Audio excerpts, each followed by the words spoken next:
บายดียินดีต้อนรับเข้าสู่รายการเว้าจีนให้เป็นจริงในมื้อนี้เราจะมาเว้าเรื่อง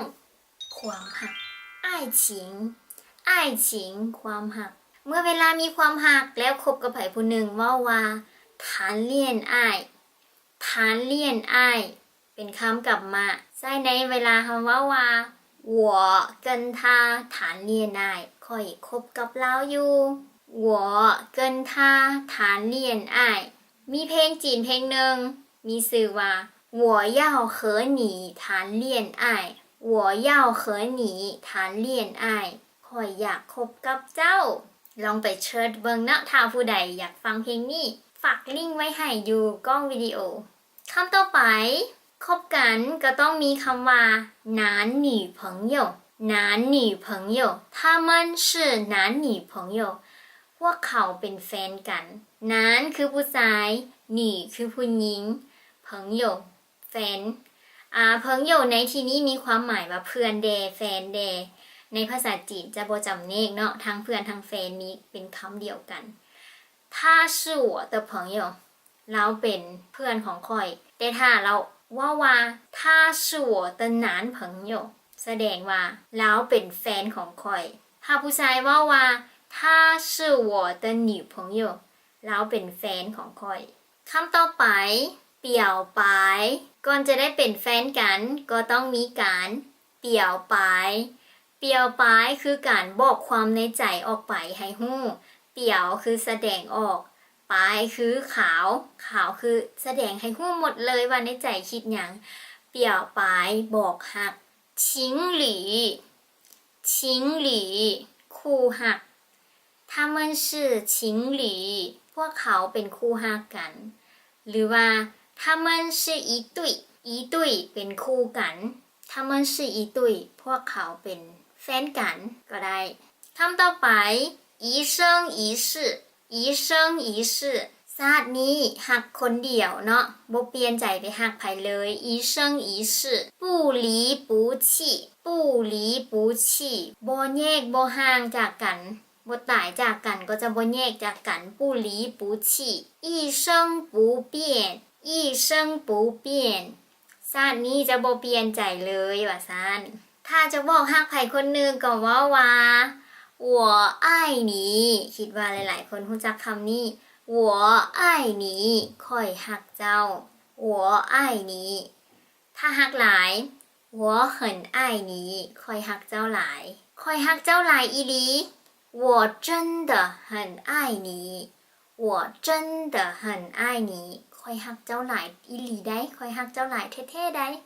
真的อีหลีหรือว่าแท้ๆฮักหลายกว่านั้นอีกว่า我是真的很爱你我是真的很爱你ว่า真的สองเทื่อ我是真的很爱你ย่านกับเจ้าบ่เชื่อเนาะบอกย้ำสองเทื่อฮักหลายก็真的อีกก็ยังมี我非常爱你ค่อยฮักเจ้าแบบบ่ธรรมดาทั้งแปลว่าธรรมดาปกติเฟยแปลว่าบ่เฟยถังบ่ปกติบ่ธรรมดาฮักเจ้าแบบอะปกติบ่เฟยถังอ้ายนี่ฮักที่สุดฮักสุดหัวใจถ้ายังบ่ฮักเริ่มต้นด้วยความมักก่อนก็ว่า我喜欢你หรือบางคนก็บอกฮักด้วยคำว่า我习惯你了习惯คือเรื่องที่จะมีเจ้าอยู่ข้างๆ我习惯你了เป็นการบอกฮักอีกน่าฮักแบบนึงเนาะคือค่อยคุ้นเคยกับการมีเจ้าแล้ว我习惯你了ถ้าฮักกันแล้วคนฮักอยู่คนละบอนเอิ้นว่าอีตี้เลี่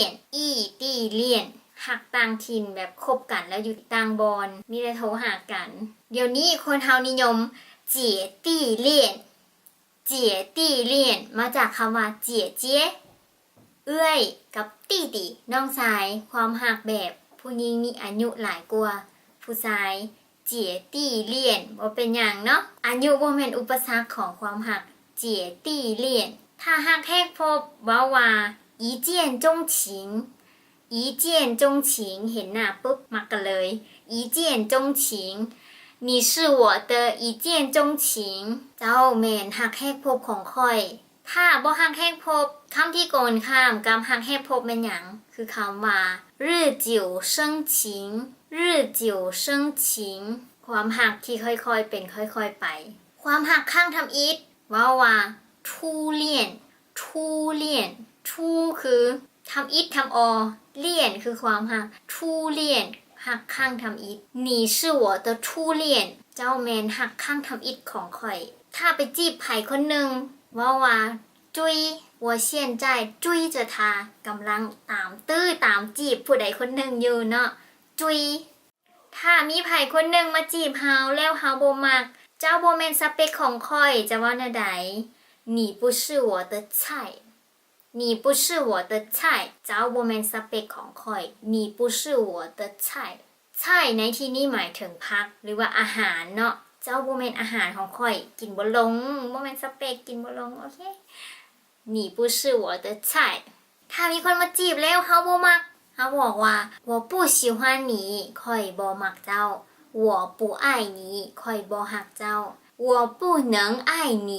ข่อยฮักเจ้าบ่ได้อาจจะแม่นมีแฟนแล้วมีใจอยู่แต่ว่าฮักบ่ได้มีแฟนแล้วมีผัวมีเมียแล้วหรือว่ามีเหตุผลทางครอบครัวอื่นก็บอกว่า我不能爱你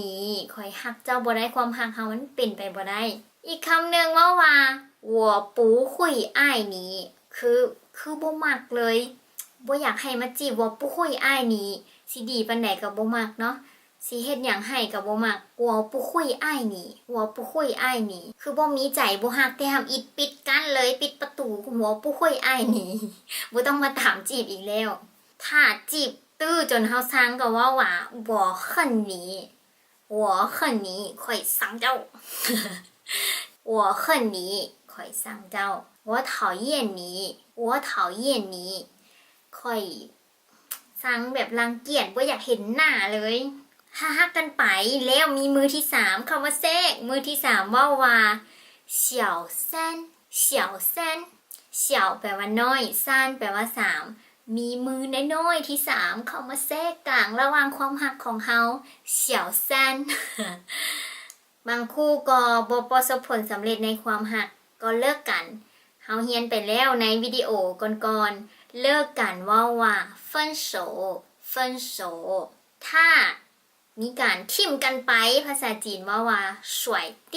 甩掉他甩掉我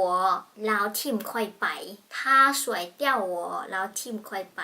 สุดท้ายคำว่าอกหัก失恋失恋อกหัก失恋我失恋